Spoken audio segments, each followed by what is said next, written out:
Tapi saya yakin Pak Menhan ini kalau urusan anggaran itu detail, berkali-kali dengan saya hampir apal di luar kepala. Seandainya Pak Prabowo nanti menjadi presiden, pasti akan meneruskan. Berbeda ketika menjadi oposisi. Saya kira ini strategi Pak Jokowi yang sangat baik, yang mungkin orang tidak berpikir sampai ke sana.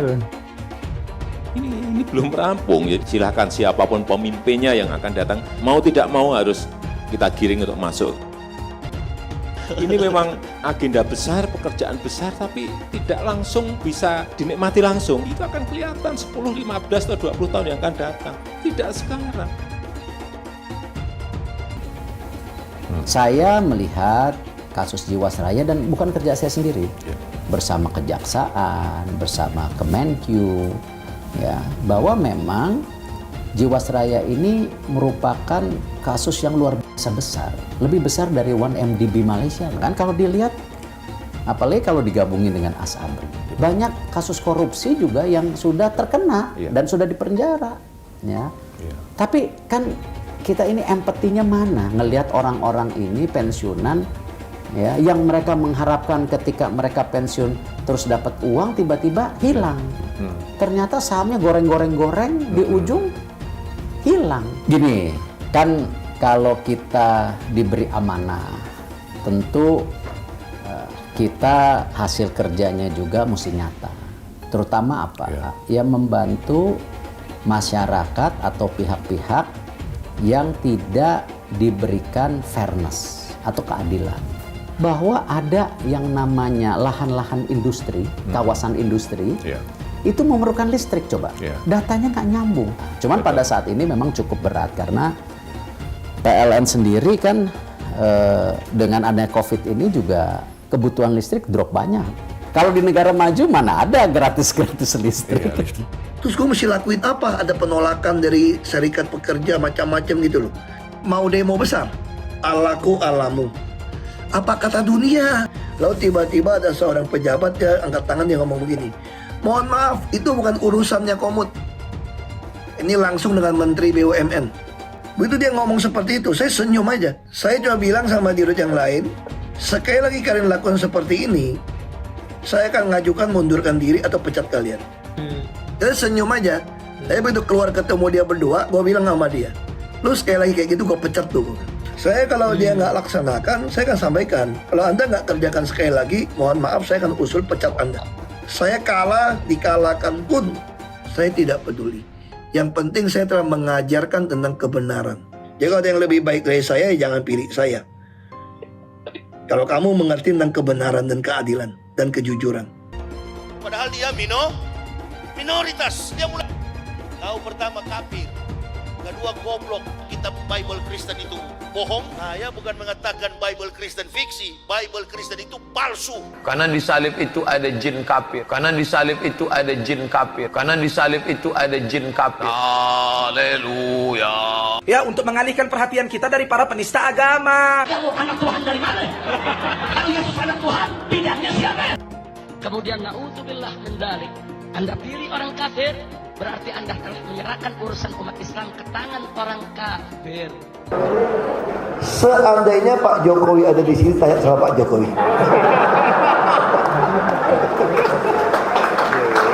Saya sudah kartu mati nih, menghina, menista agama mayoritas.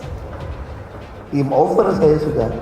Gus Dur itu buta mata juga buta hati. Jarang, saya belum pernah nengok Cina kerasukan setan. Pernah tak Ahok itu kerasukan setan? Enggak, setannya juga. Karena sesama setan dilarang saling menggoda. Saya nggak pernah mundur untuk kebenaran, keadilan, kejujuran, dan peri kemanusiaan. Gue nggak pernah mundur, dan gue nggak pernah takut juga sama lu. Siapapun yang rasis, gue akan hadapin.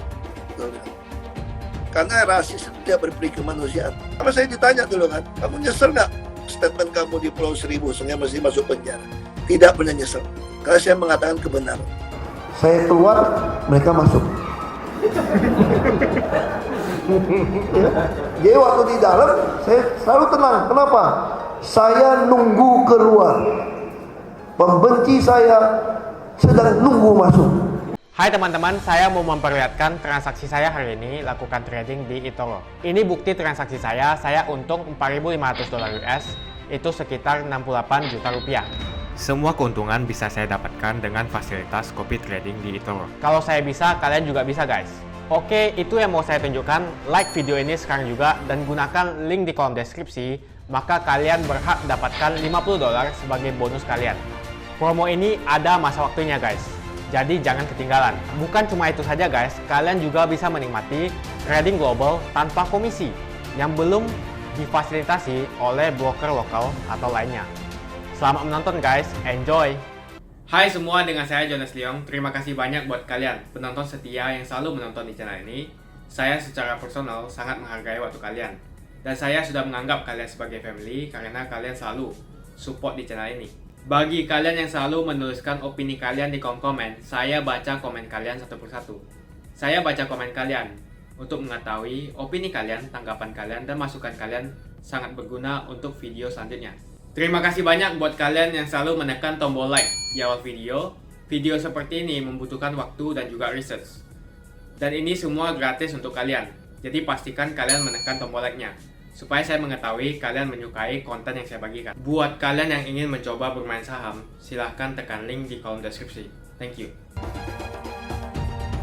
Pakar intelijen Stanislaus Rianta memprediksi Prabowo Subianto adalah satu di antara orang yang diplot Jokowi untuk meneruskan perjuangannya dalam membangun Indonesia. Prabowo sendiri adalah satu-satunya rival Jokowi dalam perebutan kursi kepresidenan selama 2 periode, dan rivalitasnya antara keduanya pun ditutup dengan masuknya Prabowo ke dalam pemerintahan. Saya melihat Pak Jokowi justru sedang menyiapkan kader-kadernya saat ini. Bahkan Pak Prabowo mungkin bisa menjadi suksesinya Pak Jokowi. Dalam pengamatannya, Stanislaus berpandangan, jika Presiden Jokowi memiliki tujuan memasukkan Prabowo ke dalam pemerintahan, kelak jika Prabowo terpilih sebagai pemegang estafet kepemimpinan, ia diharapkan dapat meneruskan program-program Jokowi di periode mendatang. Namun menurutnya, hal itu akan berbeda jika Prabowo tetap pada posisi oposisi. Ketika nanti Pak Prabowo bisa maju tahun 2024, mendingan sekalian diajak masuk ke pemerintahan supaya pemerintahan ini programnya berjalan gitu. Seandainya Pak Prabowo nanti menjadi presiden, pasti akan meneruskan gitu. Berbeda ketika menjadi oposisi. Sebagaimana yang terjadi di DKI Jakarta, di mana program-program Ahok yang hampir keseluruhannya diganti oleh Anies, baik dari program maupun namanya. Menurutnya, semua itu hanya untuk menunjukkan legitimasi Anies sebagai gubernur yang baru. Ini pengalaman di DKI, ketika Pak Anies itu menjadi gubernur, program-programnya Pak Ahok hampir semua diganti. Entah itu diganti programnya atau diganti nama ya, semua diganti. Karena dia ingin menunjukkan legitimasi, ini loh aku yang baru ini. Stanislaus juga menganggap langkah strategi yang diambil oleh Jokowi sudah sangat tepat karena masuknya Prabowo dalam kabinet sebagai Menteri Pertahanan akan menimbulkan kesinambungan pembangunan yang baik di mana tidak terpikirkan oleh semua orang. Strategi membawa Prabowo masuk ke dalam kabinet ini benar, ini sangat tepat karena Pak Prabowo pasti juga akan meneruskan legasinya di Menteri Pertahanan di waktu menjadi kabinetnya Pak Jokowi. Jadi ada kesinambungan pembangunan yang baik. Ini kan berpikir jangka panjang, tidak ego sektoral. Yang penting aku ketika menjabat bagus, tidak, memikirnya ke depan. Saya kira ini strategi Pak Jokowi yang sangat baik yang mungkin orang tidak berpikir sampai ke sana gitu. Pun calon lain yang disiapkan oleh Jokowi selain Prabowo untuk mengamankan program pembangunan Indonesia pada 2024, yakni Mahfud MD dan Tito Karnavian.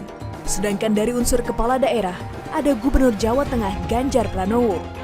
Tapi banyak kader yang dipersiapkan oleh Pak Jokowi. Saya melihat di kabinet aja ada Pak Mahfud, kemudian ada Pak Prabowo, ada Pak Tito. Ini kan nama-nama yang sebenarnya disiapkan oleh Pak Jokowi untuk menjadi suksesi beliau. Kemudian di kepala daerah ada Pak Ganjar. Ini kan salah satu nama yang mungkin menjadi barisannya Pak Jokowi. Diketahui, program Jokowi untuk menjadikan Indonesia Emas 2045 tidak dapat diselesaikannya di periode yang kedua karena memang program tersebut membutuhkan tahap yang panjang.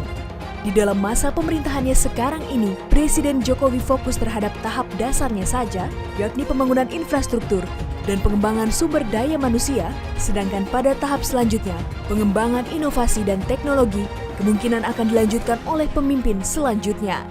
kita, ya memang tahapan besarnya itu. Infrastruktur ini kita kerjakan dan nanti akan terus tetap dilanjutkan.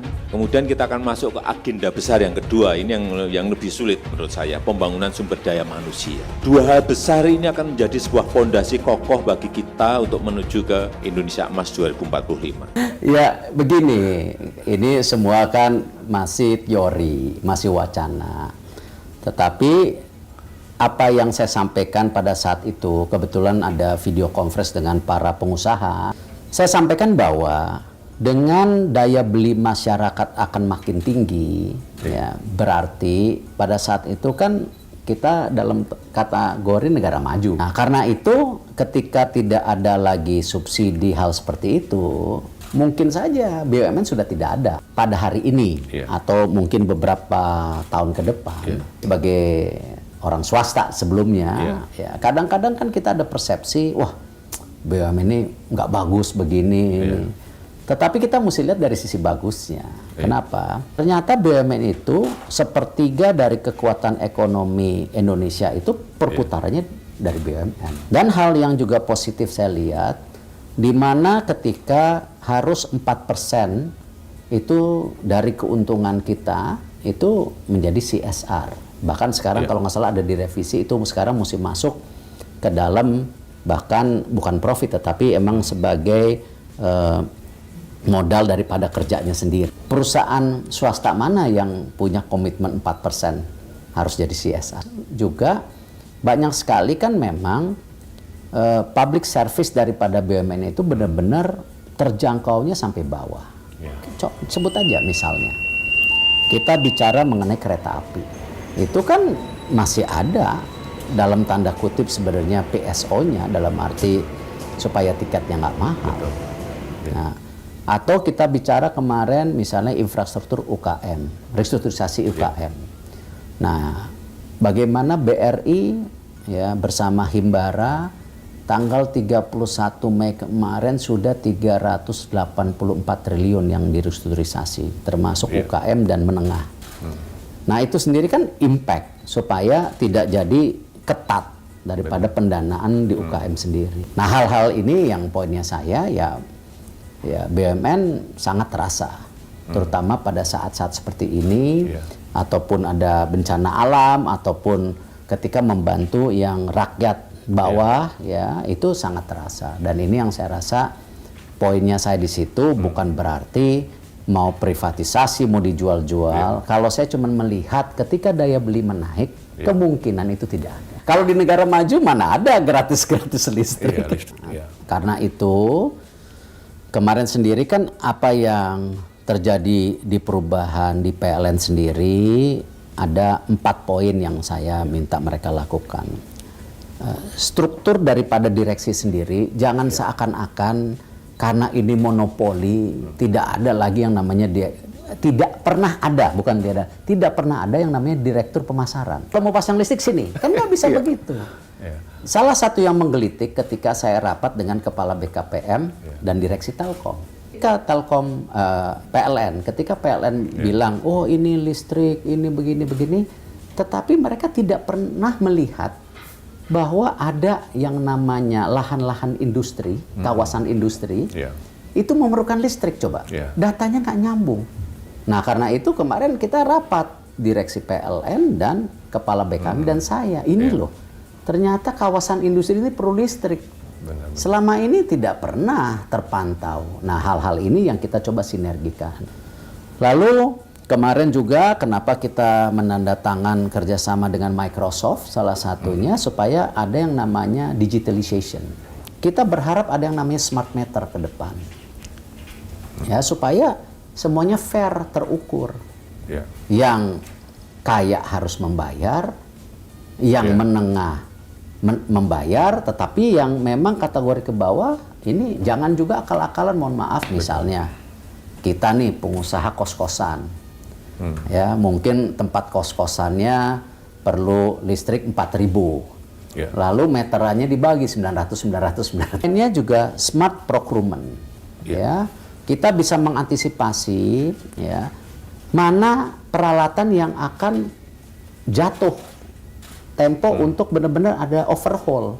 atau perbaikan, bukan sebelum sudah dilakukan. Nah, ini kan cost efisiensi. Apalagi kalau kita lihat sekarang dengan adanya 3D printing, itu bahkan yang namanya roda besi tuh yang kalau di mesin-mesin itu ada, itu tidak perlu semua rodanya di-replace.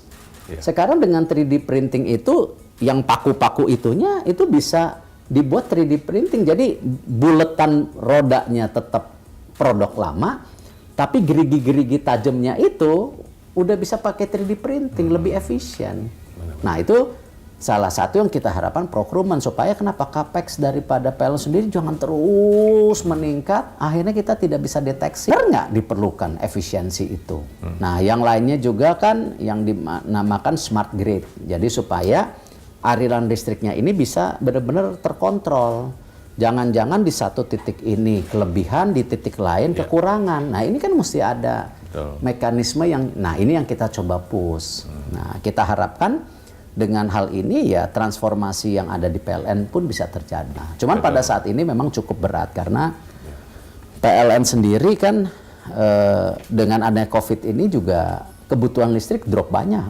Gini, kan kalau kita diberi amanah, tentu kita hasil kerjanya juga mesti nyata. Terutama apa? Ya membantu masyarakat atau pihak-pihak yang tidak diberikan fairness atau keadilan. Saya melihat kasus Jiwasraya, dan bukan kerja saya sendiri, bersama Kejaksaan, bersama Kemenkyu, ya, bahwa memang Jiwasraya ini merupakan kasus yang luar biasa besar, lebih besar dari 1MDB Malaysia. Kan kalau dilihat, apalagi kalau digabungin dengan Asabri. Karena itu ya memang ini yang harus dilakukan secara bersama-sama, lintas kementerian termasuk Kejaksaan. Jadi bukan saya bekerja sendiri. Tugasnya saya kan lebih ke korporasi, bukannya hukum dan lain-lain. Kita perlulah bantuan dari teman-teman. Nah, karena itu ketika saya laporkan kepada Bapak Presiden, Bapak Presiden arahannya jelas, ya ini harus dilaksanakan sebaik-baiknya, tidak perlu ditutup-tutupi. Nah, karena itu hal Jiwasraya ini sekarang kan alhamdulillah bahkan Kejaksaan sendiri sudah masuk proses daripada sidang dan recovery aset. Ini yang hebat. Berbeda dengan sebelum-sebelumnya, Pak Jaksa Agung itu sekarang ada sisi bisnis recovery aset, ya. Tidak hanya menghukum, tapi recovery. Dan ini bagus sekali kalau ke depan di-push. Kalau bisa tanggung renteng sama anak cucu kalau memang terbukti korupsi kelas berat seperti ini. Nah, ini yang tentu kan membalance juga kalau sampai Jiwasraya ini harus ada PMN. Ya kan? Karena ini 100% milik negara. Dan 3 juta nasabah yang harus diselamatkan. Nah, hal-hal ini saya rasa hal yang baik. Nah, statement saya, nah kembali nih, seakan-akan saya yang membongkar kasus ini semua. Tidak, ini bersama-sama. Dan data-data yang saya dapatkan itu ada dari Kejaksaan, dari KPK, dari kepolisian. Yang selama ini mungkin didiamkan. Nah, karena itu kenapa saya mempunyai deputi khusus hukum yang selama ini tidak ada deputi hukum. Awalnya kita ingin memapping, dan ternyata BUMN melawan BUMN itu banyak. Itu BUMN bahkan sampai Mahkamah Agung, antara BUMN juga banyak. Nah, ini katanya keluarga besar. Ya kalau keluarga besar ya damai di sini lah. Kalau kasus hukum yang lain, korupsi dan itu tentu kan sudah ada domainnya. Kami kan di korporasi. Nah, statement saya waktu itu, selama saya duduk, saya mendapatkan, bukan saya membongkar, mendapatkan laporan seperti itu. Karena itu kita pilah-pilah mana yang kita bisa selesaikan sendiri, mana yang memang kalau sudah kasus korupsi segala harus diselesaikan oleh penegak hukum. Yang kita selesaikan sendiri itu ya sesama BUMN kalau mereka mau berdamai. Nah, saya di situ statement beberapa tahun terakhir itu emang banyak sekali kasus, silahkan periksa. Kasus hukum yang ada di BUMN. Nah, justru saya ingin merapikan. Karena untuk menegakkan good corporate governance, selalu saya bilang, kita tidak mau BUMN ini berdasarkan project base lagi. Project, bukan. Tapi proses bisnis yang benar, supaya proyek ini memang visible. Dan ada supply chain yang harus terjadi. Kita nggak mau, oh ini proyek, wow, jalankan, wah proyek. Tapi tidak ada hitungan dasar, good corporate governance-nya tidak ada. Bahkan yang udah kena kasus hukum. Nah itulah yang kemarin saya bilang kita mesti petain.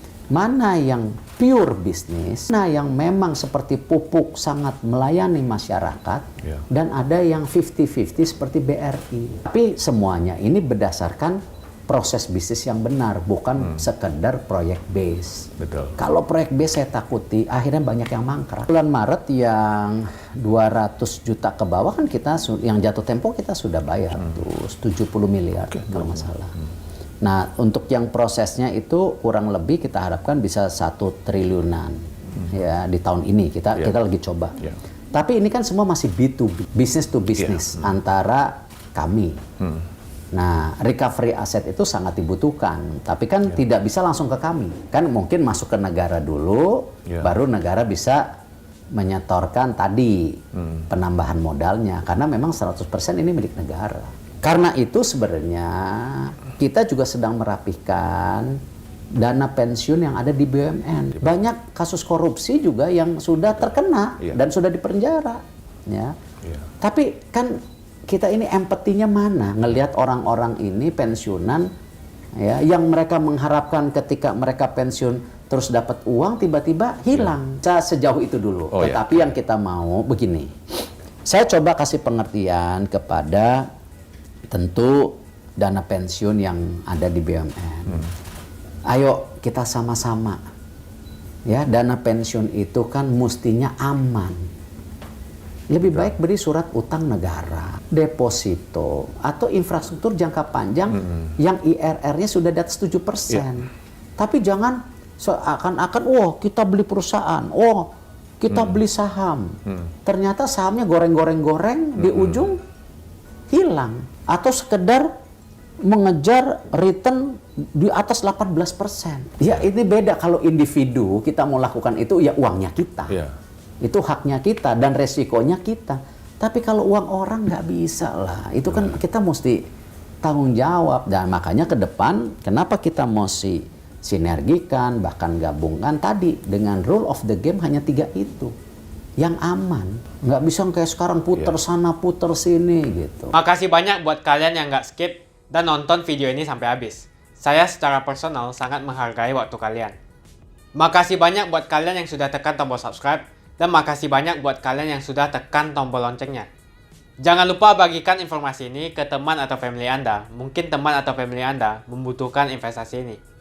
Oke guys, sekian dulu dari saya. Jangan lupa follow Instagram saya di @johannesleongofficial untuk kata-kata motivasi setiap harinya.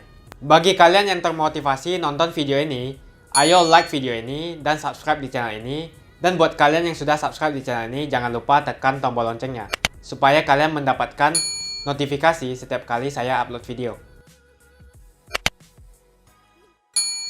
Saya menggunakan eToro untuk melakukan investasi. eToro merupakan broker multi aset di mana Anda dapat berinvestasi pada pasar keuangan global, seperti di saham, komoditas, forex, cryptocurrency, atau di ETF. eToro juga dikenal dengan social trading platform, di mana Anda bisa mengcopy transaksi dari trader profesional, sehingga cocok sekali bagi Anda yang sibuk atau tidak memiliki keahlian untuk trading atau berinvestasi sendiri.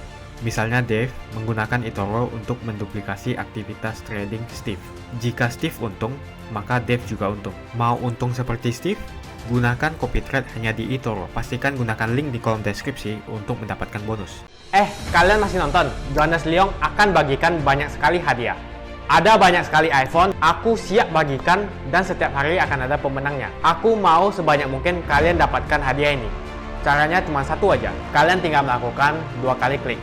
Klik yang pertama adalah kalian tinggal klik di tombol subscribe Johannes Leong di kanan bawah. Klik yang kedua adalah klik follow di Instagram aku Johannes Leong Official.